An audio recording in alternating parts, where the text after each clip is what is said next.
माननीय सभासदों, माननीय सभापति जी,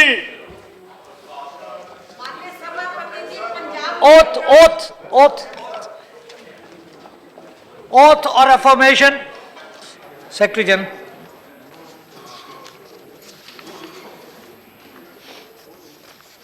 Odisha Shri Narendra Kumar swan.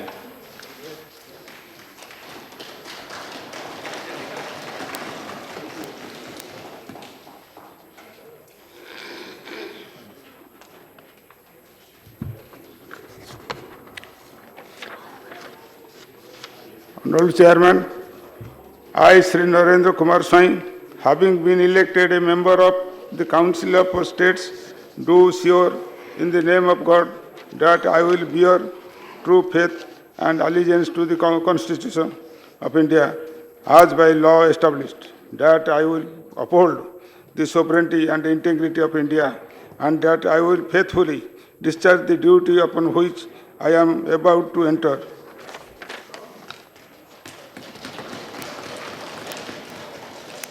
Welcome. Welcome.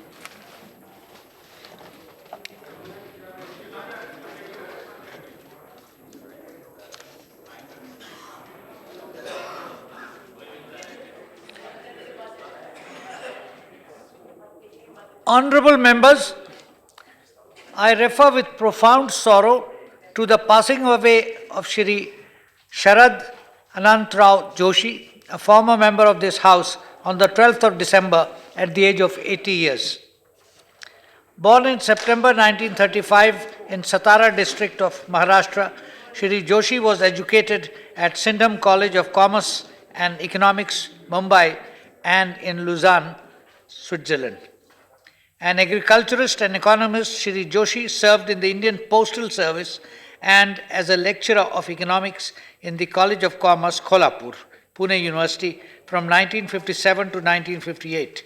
He also served in the International Bureau, Universal Postal Union, Bern, from 1968 to 1977. He undertook several programs to generate awareness amongst the displaced farmers in the Narmada Valley. He was the founder of Shetkari Sanghatana, a farmers' organization in Maharashtra in 1978, and of the Shetakari Mahila Agadi, a leading women's farmers' organization for women's property rights. He led several agitations for remunerative prices of agricultural produce and electricity tariff. He also undertook a massive social exercise to educate farmers on WTO. He was also a member of several organizations, including the Advisory Board, World Agricultural Forum USA, the governing body of the Indian Council of Agricultural Research, and the steering committee of the GEF World Bank project on capacity building on biosafety. Shri Joshi was a journalist and writer and had several books in Marathi, Hindi, and English to his credit. He was the founder and national president of the Swatantra Bharat Paksha. Shri Sharad Anant Rao Joshi represented the state of Maharashtra in this House from July 2004 to July 2010. In the passing away of Shri Sharad Anant Rao Joshi, the country has lost an able parliamentarian, a dedicated social worker, and an activist for farmers' rights. We deeply mourn the passing away of Shri Sharad Anant Rao Joshi. I request members to rise in their places and observe silence as a mark of respect to the memory of the departed.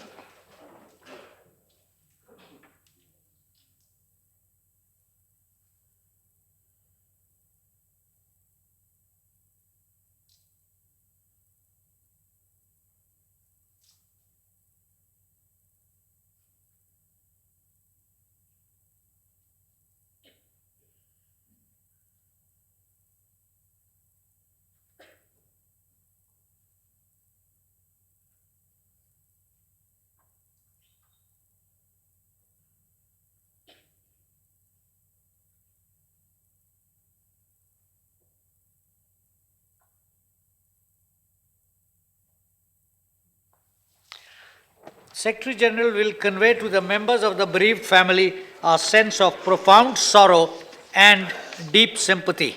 Papers to be laid on the table. Shri Kiren Rijiju. जरा paper लेंगे हो जान दीजिए. On behalf of Minister of State for Environment, Forest and Climate Change, Shri Prakash Javadekar, I rise to lay on the table of the House the papers mentioned against his name at serial number 1 in today's revised list of business. Shri Piyush Goyal. To lay on the table of the House papers mentioned against my name at serial number 2 of today's list of business. Shri Sanwar Lal Jatt.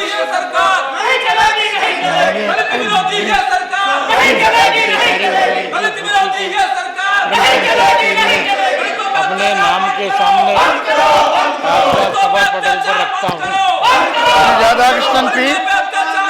Radhakrishnan.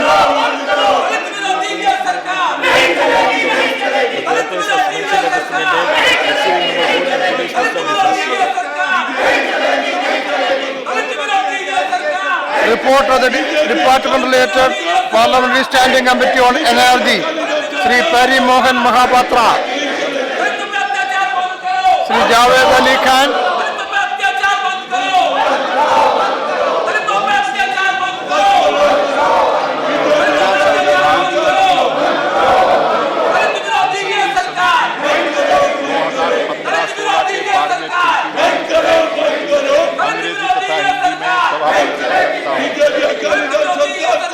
Statement by Minister Srimati Sushma Swaraj.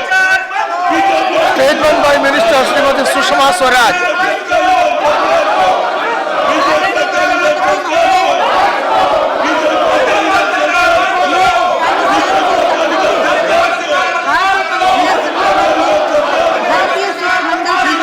Now, this is, honorable members, this is an important statement. Please listen to it. This is an important statement. Please allow her to make the statement. Now please, this is an important statement. Please listen to it. What is this? Yes? You carry on.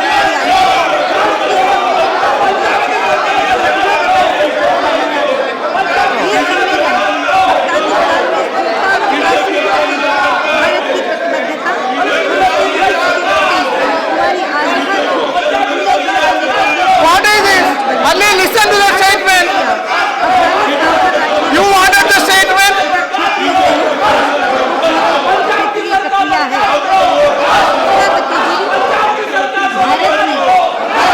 Listen to that. अरे बाबा ये listen करो. What are you doing? You wanted the statement and you are disrupting. Very unfortunate.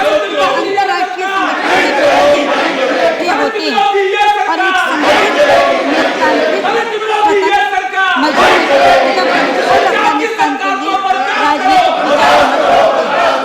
क्षेत्रीय सहयोग को बढ़ावा देते हैं. इस्लामाबाद की मेरी इस यात्रा में भारत के अफगानिस्तान के प्रति इसी मजबूत प्रतिबद्धता को फिर दर्शाया गया. इस सम्मेलन में मैंने अपने वक्तव्य में अफगानिस्तान के लिए पाकिस्तान के रास्ते भारत तक पूर्ण एवं सीधे ट्रांजिट मार्ग खोलने का आग्रह किया.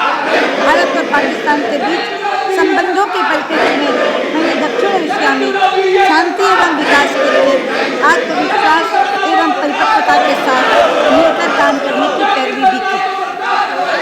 सभापति महोदय, मैं सदन को ये भी सूचित करना चाहूँगी कि इस्लामाबाद की अपनी इस यात्रा के दौरान मैंने पाकिस्तान के प्रधानमंत्री श्री नवाज शरीफ से मुलाकात की और पाकिस्तान के अपने समकक्ष श्री सरताज अजीज के साथ भी विचार विमर्श किया.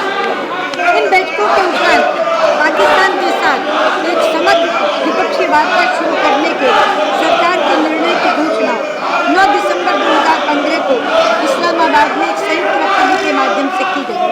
ये निर्णय दोनों देशों के बीच हाल ही के घटनाक्रमों और वार्ताओं, विशेषकर 6 दिसंबर 2015 को बैंकॉक में दोनों देशों के राष्ट्रीय सलाहकारों के बीच हुई रचनात्मक बातचीत के उपरांत लिया गया. दोनों देशों के राष्ट्रीय सुरक्षा सलाहकारों की बैठक 30 नवंबर 2015 को पेरिस में हमारे प्रधानमंत्री श्री नरेंद्र मोदी और पाकिस्तान के प्रधानमंत्री श्री नवाज शरीफ के बीच हुई बातचीत के परिणाम। जैसा कि सदन को विदित है, पाकिस्तान के प्रधानमंत्री श्री नवाज शरीफ को मई 2014 में भारत में नई सरकार के शपथ ग्रहण समारोह में हमारे प्रधानमंत्री जी ने अन्य 60 देशों के नेताओं के साथ आमंत्रित किया। ये निमंत्रण पाकिस्तान के साथ अच्छे पड़ोसी संबंध रखने के प्रति हमारी प्रतिबद्धता को दर्शाता था। साथ ही दक्षिण एशिया में पारस्परिक एकता के माध्यम से इस क्षेत्र में शांति एवं विकास की हमारी सोच के अनुरूप भी था।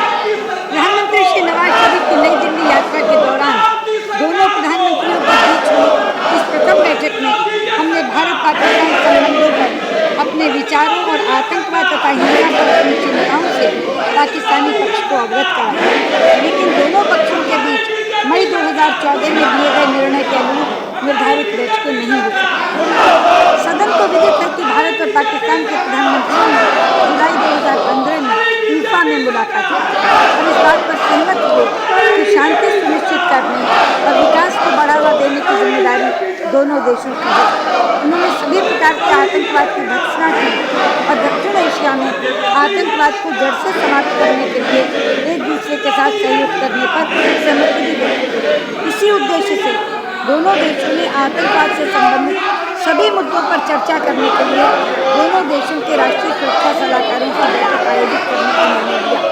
उन्होंने ये भी इंगित किया कि दोनों देश सभी बकाया मुद्दों पर चर्चा करने के लिए तैयार हैं। इस सम्मेलन के दौरान प्रधानमंत्री श्री नवाज शरीफ ने हमारे प्रधानमंत्री जी को वर्ष 2016 में सार्क शिखर सम्मेलन में भाग लेने के लिए इस्लामाबाद आने के लिए भी आमंत्रित किया। इंफा में प्रस्तावित दोनों देशों के राष्ट्रीय सुरक्षा सलाहकारों और DGMO की प्रस्तावित बैठकें नहीं हो सकी। इसके कारण हम सभी को पता है। हालांकि इंफा में हुई सहमति के अनुसार सीमा सुरक्षा बल के महानिदेशक और पाकिस्तानी रेंजर्स के बीच बैठक हुई और कई मानवीय पहलुओं को भी लागू किया। उपसभापति जी, इस पृष्ठभूमि में जब हमारे प्रधानमंत्री जी पाकिस्तान के प्रधानमंत्री श्री नवाज शरीफ के साथ 30 नवंबर को पेरिस में COP21 शिखर वार्ता के दौरान मिले, तो इस बात पर चर्चा हुई कि दोनों देशों के बीच दोबारा किस तरह बातचीत का माहौल बनाया जा सकता है। इसके पीछे ये भावना थी कि हम दोनों पड़ोसी देशों के बीच लगातार दूरी हमारे क्षेत्र में शांति स्थापित करने और इसे एक प्रगतिशील क्षेत्र के रूप में विकसित करने के हमारे साझा सपने के मार्ग में एक अड़चन है। साथ ही ये भी बिल्कुल स्पष्ट था कि हमारे बीच संबंधों को विकसित करने के मार्ग में मुख्य बाधा विशेषकर आतंकवाद से प्रत्यक्ष एवं स्पष्ट रूप से निपटने की आवश्यकता है। मेरा पूर्ण विश्वास है कि ये सदन भी इस भावना से पूरी तरह सहमत होगा। उपसभापति जी, पेरिस में पाकिस्तान के प्रधानमंत्री श्री नवाज शरीफ के साथ हमारे प्रधानमंत्री जी की बातचीत के बाद दोनों प्रधानमंत्रियों ने निर्णय लिया कि दोबारा NSC स्तर की बातचीत शुरू की जाए। इसके अनुसार दोनों देशों के राष्ट्रीय सुरक्षा सलाहकारों ने 6 दिसंबर 2015 में बैंकॉक में मुलाकात की। दोनों देशों के राष्ट्रीय सुरक्षा सलाहकारों के बीच बातचीत स्पष्ट, सौहार्दपूर्ण तथा रचनात्मक माहौल में हुई। ये चर्चा शांति और सुरक्षा, आतंकवाद, नियंत्रण रेखा पर अमन चयन तथा जम्मू और कश्मीर पर केंद्रित थी। जम्मू और कश्मीर राज्य आतंकवाद और नियंत्रण रेखा के उल्लंघन से सबसे ज़्यादा प्रभावित रहा है।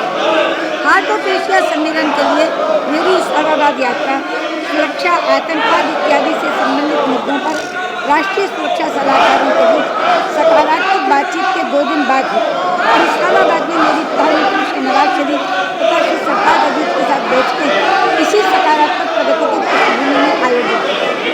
दोनों पक्षों ने आतंकवाद की भर्त्सना की और इसे खत्म करने के लिए आपसी सहयोग करने का संकल्प लिया। साथ ही हमने मुंबई आतंकी हमले से संबंधित न्यायिक कार्रवाई में पाकिस्तान द्वारा तेजी लाने की आवश्यकता पर बल दिया। पाकिस्तान द्वारा भारतीय पक्ष को इसे शीघ्र अंजाम तक पहुंचाने के लिए उठाए जा रहे कदमों के बारे में आश्वस्त किया।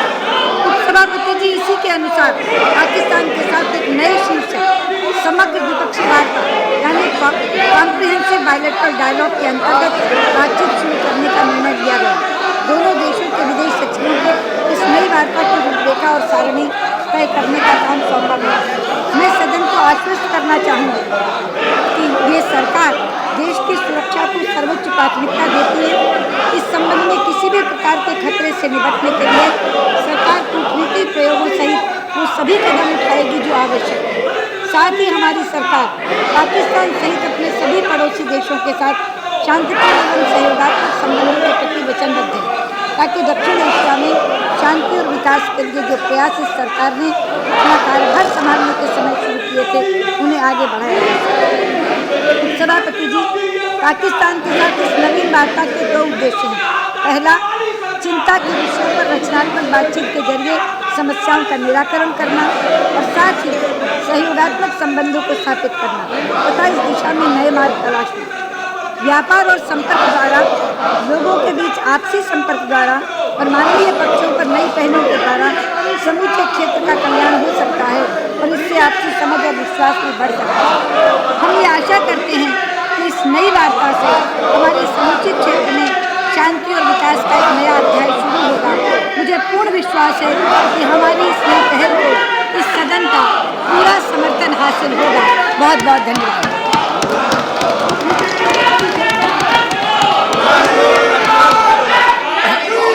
Honorable members, this was a statement.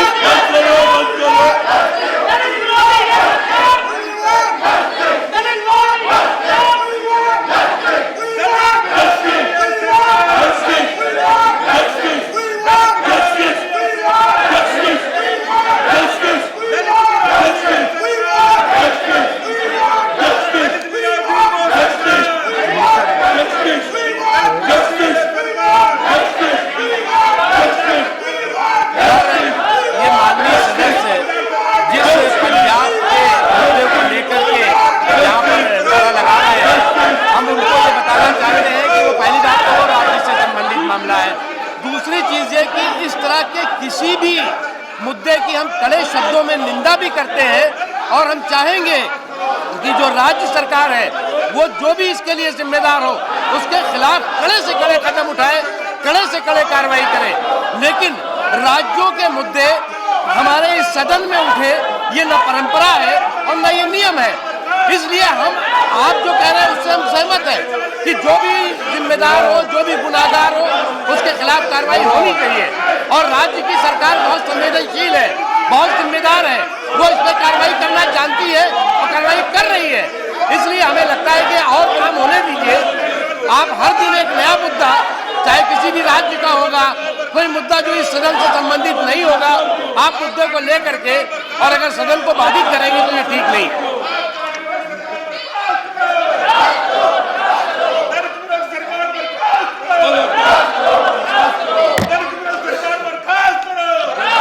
Honorable members, please listen to me also. Honorable Minister has made a statement on her visit to Islamabad. That is an important statement. If the House wants to ask clarification, I am ready to allow now. Number one, if you have any problem, you go to your seat. I will allow you to rise. You go to your seat, I will allow you to rise. Please, no, whatever be the issue, go to your seat, I will allow you to rise.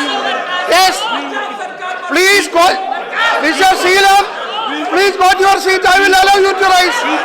Go to your seat. Please go, all of you go to your seat. Please, instead of shouting, please, go to your seat. Ambat Rajan, I will allow you to. What is your problem? Sir, Deputy Chairman, sir. Please go to your seat. All of you. No. Baba, you go to your seat and say it. Why are you doing this? No.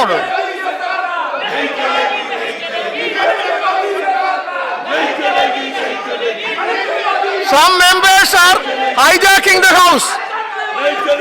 You are hijacking the house. It is most undemocratic, I am telling you. Most unfortunate, most undemocratic that a few members take the house to ransom. Very bad. I I'm not going to adjourn the house. Why should I adjourn? Why? No, no. You have no justification for doing it now.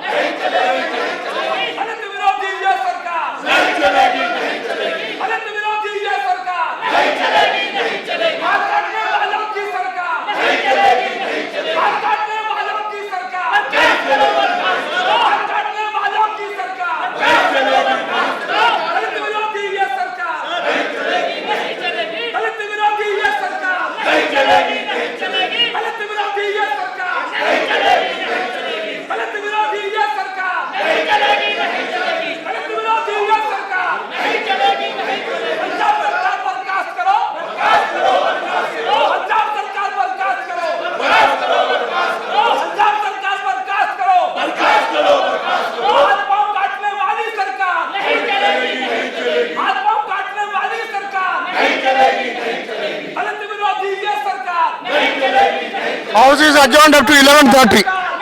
11:30.